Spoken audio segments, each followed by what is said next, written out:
FRC Media News for Thursday, June 30th. I'm Donna Mata. On this week's show, we give you details about the city's fiscal year 2017 budget that gained City Council approval this week, details on the results of a survey taken by the Fall River Charter Commission, and information on a new program to be implemented as part of the city's free Lunch in the Park program this summer. While we usually start the show off with headlines from Will Richmond, digital news editor at the Herald News, he's away on vacation this week. So we are being joined by Herald News staff reporter Joe Good, who is a very well-known figure about town. Welcome, Joe. Welcome Hi to the there. show. How are you, Donna? Thank you for having me. Yes, and it's actually an absolute pleasure to have you, because I was obviously very truthful when I said you're out and about getting a lot of different stories that pertain to city and the residents and the taxpayers. And the big one on tap is the 2017 budget that the City Council had grappled with. Can you give us some details from start to finish, so to speak? Well, there were 3 hearings initially planned on, and the first 2 was the week of the 13th, and I think they went fairly well. But then we came on to number 3 when they rejected the budget. And so that kind of left the administration scrambling. The next morning, I was told by Mary Sahadi, who has been been helping out with the budget and will soon be the CFO of the city, had contacted Department of Revenue to see what they were going to do. Not being really familiar with 112 budget, which they were about to have to go into if there was no action to pass the budget. And in that conversation, according to Mary, DOR had indicated or given a legal opinion, actually, that the rejection vote wasn't legal. So the City Council had to go back and on Tuesday and revisit the budget. It became quite a confusing meeting, and I can tell you that Linda Prairie told me that on the record it was the most confusing meeting she's ever attended. So, long story short, the first vote on the budget, it passed 8-1, and there had been initially they were doing the line-by-line voting on the appropriation order. Specifically, some of the councilors had issues because of privatization with the DCM budget. We should say, and I'm just going to interrupt for a moment, because sure. I talked to City Councilor Ray Mitchell, and he was saying that the council usually just votes on the budget as a whole. So the problem was that the City Council doesn't normally go line item by line item, and that was a major concern this year. So yes. Well, they didn't even know that they had that right. Correct. Until DOR had become involved with the administration. And I spoke with the mayor earlier today, and he said that it was actually his administration that brought that to light, that if there's going to be any kind of rejection of the budget, they're required to go line by line, and that was the issue with the first vote. So they had started off going line by line, and initially there was a motion to reject the whole entire DCM budget because of the pending lawsuit that by the 10 taxpayers group, taxpayers, right. Correct. Right. Which we can go into that later. But so they were also going to reject the insurance appropriation, and I can say that City Council President Shah Kadim talked them out of it. Said it wasn't really going to be help the city in any way, because it was health insurance for city workers as well as insurance for buildings. So they reversed on that as well. And then I think the confusion was after they got past the insurance appropriation, they took the rest of the budget, the rest of the appropriations as a whole. Some councilors didn't realize what they were really doing was voting for the entire budget. Correct. And that was an 8-1 vote, as I had said. And there was a break, and the councilors started kind of panicking, some of them, I guess City Councilor Linda Pereira said she didn't realize that she was voting on the entire budget. So they decided to go back for another vote, reconsider is what they called it, and then it turned into a 5-4 vote and did pass in its entirety. So it was a pretty long route to get there, a little confusing. They actually had, exercised powers that they didn't know they had before. Right, So I think they were treading very lightly, and that might have been part of the confusion as well. Right. And that brings us to the lawsuit that the 10 taxpayers group had brought to Taunton Superior Court, and a judge did hear that yesterday. Correct. The deal was that, well, I know Ray Mitchell, city councilor, wanted an injunction put into place to stop the trash removal privatization, which is set to begin on July 1st, which is Friday. Right. And the judge said that it was said no. basically a Right. moot point. Right, it was a moot. And that was because, according to Ray, it was because the city council had already passed the budget. Correct. So that was it. And yes, and when Attorney Leslie Rich had filed the lawsuit last Thursday, there hadn't been an appropriation. So essentially, I believe the vote, as the judge had indicated, it was moot. Although she did not throw out the lawsuit in its entirety. So the 10 taxpayers do have an opportunity to go back if they have any other issues or want to amend their arguments as far as the mayor having, full responsibility for signing any contracts. And she cited the Plan A type of government as why the mayor has total authority. And you were in the courtroom, correct? I was in the courtroom. Yes. How long did it take? It was pretty brief. Surprisingly, I even came back to the newsroom and said that it wasn't very exciting. We got interrupted a couple of times because a jury came back with a verdict, and so the judge interrupted the hearing. But I would say it was easily under a half an hour. What was interesting, if you know anything about Rhode Island politics, former Providence Mayor Angel Tavares was actually at the defendant table. He had been hired by the city to be co-counsel. That is interesting. Yeah, it was pretty interesting. Yeah, see, sometimes the things get interesting here. Yeah. And again, that happened in Taunton Superior Court on Thursday. Yes, yesterday. Which was yesterday. At 2 o'clock, correct. Okay. All right. Well, actually, Joe, we're almost running out of time here. So why don't we just talk a little bit about the privatization, just wrap it up in 30 seconds. It starts on July 1st, as we mentioned. Yes, it starts tomorrow, as a matter of fact. That's Today right. is the last day of fiscal year 2016. The 24 sanitation workers will be officially laid off. And tomorrow, Easy Disposal will begin collecting trash. I did speak with the mayor, as I said, and he's very confident that things should go fairly smoothly. I guess the company has been, following the routes and everything according to the mayor. If your trash is supposed to be picked up tomorrow, it will be picked up. So he's pretty confident that there will be a few glitches in the coming weeks as the city transfers to privatization. And you're also saying that people should be patient and, just expect, I mean, it is a change no matter what. Yeah, and I believe if anybody goes on the website, I don't have the phone number as of yet, but you can call Easy Disposal directly. And the mayor said that the mayor's office will be helping to monitor, as will DCM Director Ken Pacheco, how things are rolling out as the city moves forward with a new trash plan. So. Very good. Okay, Joe, we are out of time. A very pleasant 10 minutes. I really appreciate you filling in for Will. And anytime, please, obviously come back and be our guest. Thank you very much. I Thank enjoyed you. it. Have a very great weekend. You nice, too. Safe holiday. Bye. Thank you. Bye-bye. All right, that was Joe Good from the Herald News, and we'll be back with FRC Media News right after this.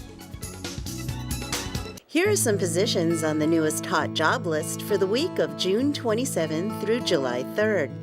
Electronic Health Record Training Specialist, job number 7520530. Human Resource Assistant, job number 7475440. Certified Medical Assistant, job number 7520611. Watchman, job number 7520591. Nursing Facility Cook, job number 7514398. Youth Care Advocate Assistant Supervisor, job number 7514321. Backroom Associate, job number 7479206.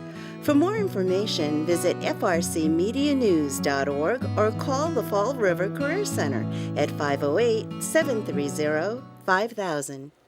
As already discussed with Joe Good from the Herald News, a Superior Court judge decided not to allow an injunction to stop the city from privatizing trash removal at the start of the fiscal year, which begins July 1st. City Councilor Ray Mitchell was interviewed by FRC Media News before the court decision, but he remains adamant that privatizing will cost the city more money in the long run. We're going to be privatizing. After looking at the contract, I was totally aghast that anyone would put their signature to it, because if the city ever wants to get out of that contract, it's going to cost us a couple of $1 million to get out of it, and I just am not comfortable with that. You're talking about easy disposal, correct? Easy disposal, yes. It was a contract that was put together without council input, knowledge. As a matter of fact, as we were asking for input or to have input, we were told we weren't going to see it until the contract was signed, and then they wanted us to pay for it. My opinion is that's not the way to do business.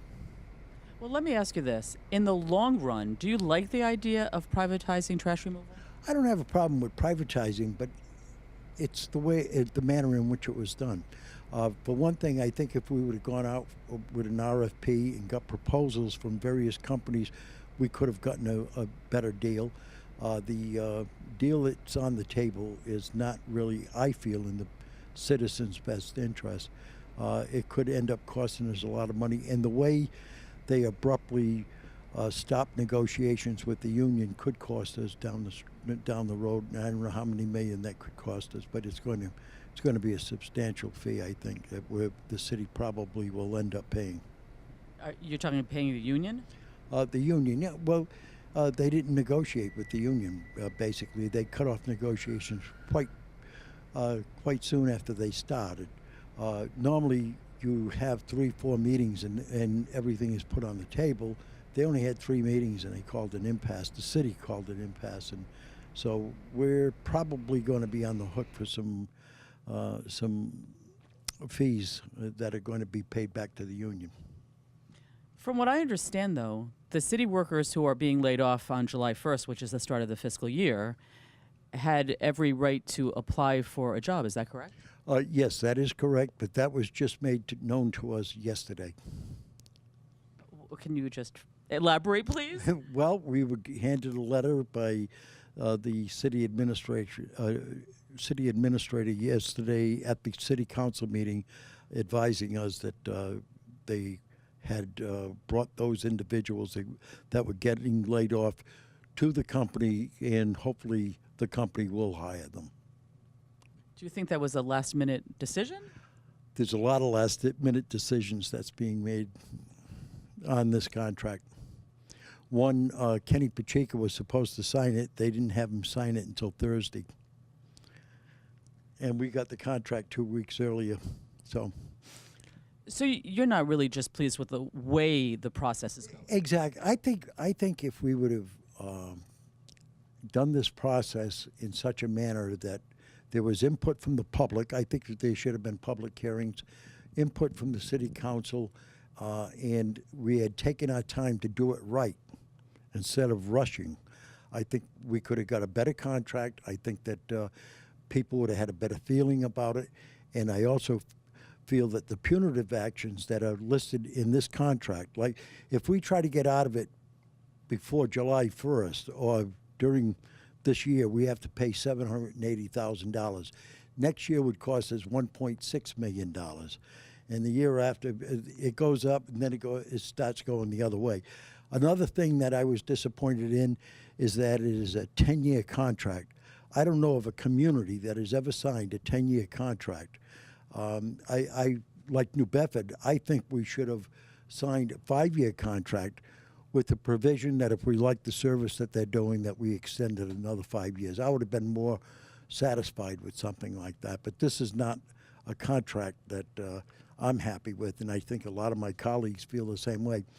As a matter of fact, I showed it to a person who is quite high up in a refusal company, and they asked, why wasn't I given the opportunity to sign this contract? I would have died for a contract like this. Because after he read it, he said to me, there's nothing to protect the city, but there's everything to protect the contractor. And that's not the way we should be doing contracts. In other city-related news, the final results of the Fall River Charter Commission have been tabulated and analyzed.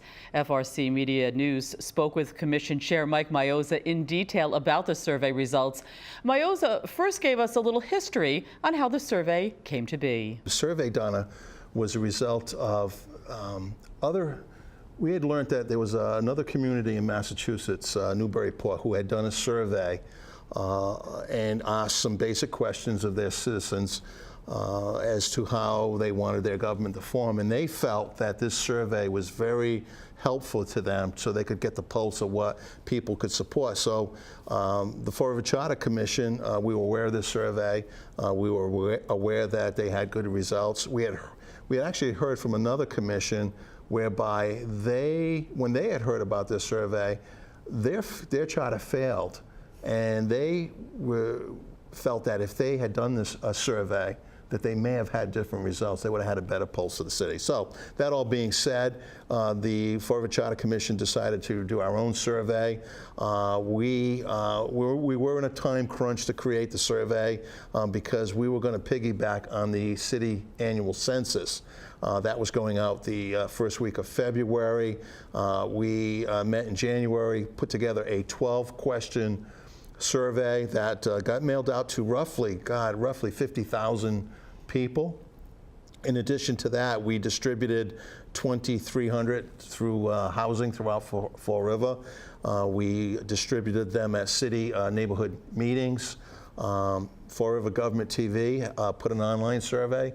So we compiled all that, and in total we got roughly 5,236 returned responses, which represents about a 10% return, which is really outstanding because our research has shown that anytime you do a public survey, you get a response rate of 0 to 20%. So we're right in the middle. We got 10%.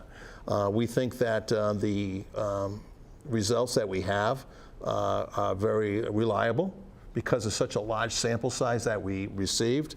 And it's really going to give us an indication. And when we go over this, there was a couple of surprises, quite frankly, as we go through these questions. I was surprised because really going into them, a lot of them I thought may go 50-50. So there were some surprises that for me that came out of this. So we're really pleased to have these results and willing to share them with your viewing audience.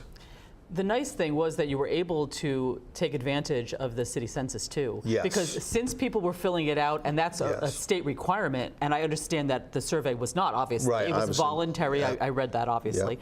And people did it. So Yes. 5,000 people over, actually, is a large number. And there was no self-stamped envelope in there. So they had to put their own postage on.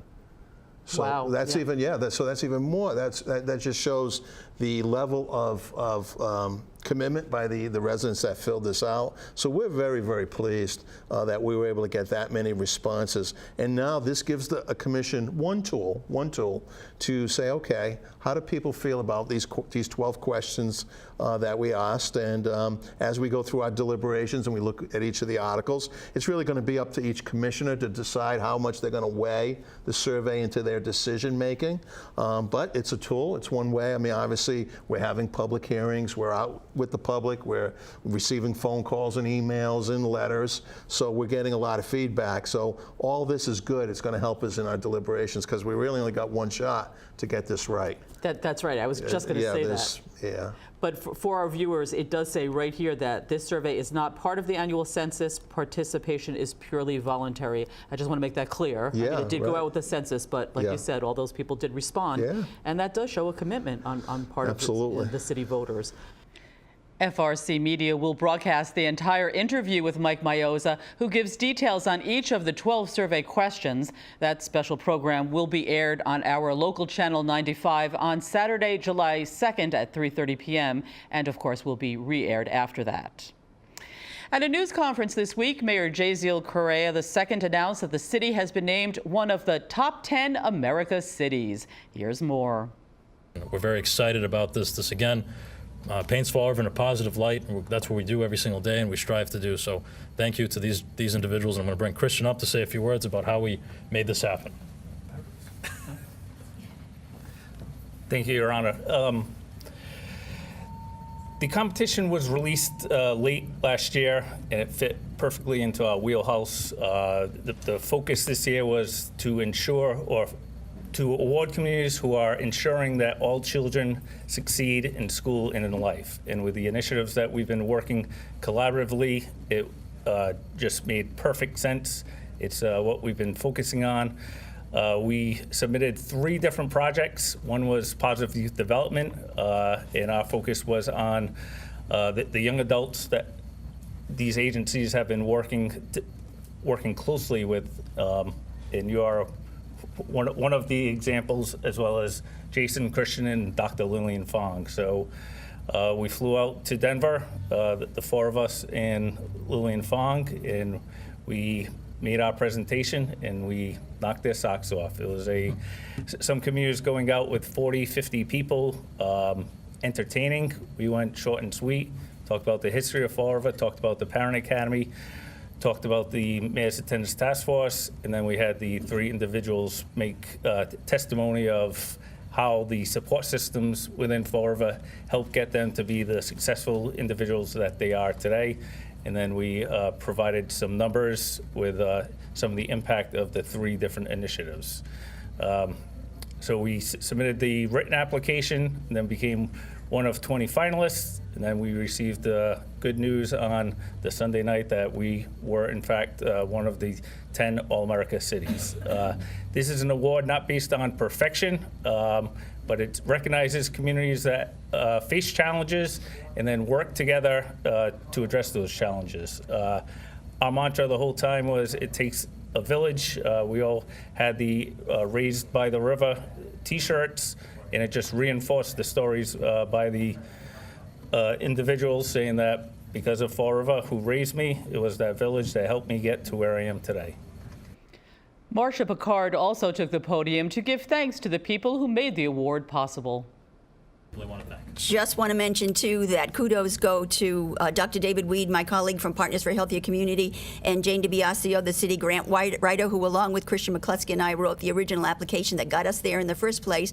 Also, a big thank you to Barbara Allard from the school department, who chairs 2 of the initiatives for which we were recognized, and then 35 to 40 or more agencies and organizations that help make these things happen. It was all about collaboration, and that was something that did not go unnoticed by the 12 panel of jurists, they call them, who eventually awarded us. And as it was mentioned, we were sort of outnumbered. I mean, there was a group from Las Vegas that brought showgirls for their presentation, and all of the others seemed pretty much to be a performance, where ours was a presentation. And what really tore at the heartstrings was the stories that Jason and Christian and Dr. Lillian Fong gave. They each told a little bit about themselves, and then at the end, they each said their name. My name is Dr. Lillian Fong, very impressive. I'm 24 years old. I was raised by the river. So the Raised by the River t-shirts, of which I brought a couple so you could see, made a very big impression with everyone. So it's really all about taking a village. And I would urge those of you who are writing about this or going to your mics about this is not about the city with the fewest potholes. It's not about the city with no budget issues or challenges. It's about the cities that are supporting their students so that they succeed in school and in life, and that's crucially important. So kudos to all of us, really. Well, summer has officially arrived, and that means the city will once again sponsor the free Lunch in the Park program. This year, though, the children will also get some counseling on drug abuse prevention, thanks in part to community activist Jason Springer. So our specific part, me and Ms. Aguiar's part, is putting a drug prevention or maybe a counseling session called Project Alert. That will be in conjunction with the Lunch in the Park at 2 of the housing developments. So that's really a little bit about what's going on with that. Can you give us a few details? So what we'll be doing is we'll be running it's called a Project Alert. Ms. Aguiar helped me figure that one out, and it's just a program that helps children build confidence, better decision making. So we'll be going out with a couple helpers from recreation, because they're the one who put on the program. We'll be talking to kids about things like drug prevention. Springer is referring to Mike Aguiar, the city's substance abuse grant coordinator, who explains why the counseling program is being run in conjunction with the free Lunch in the Park program.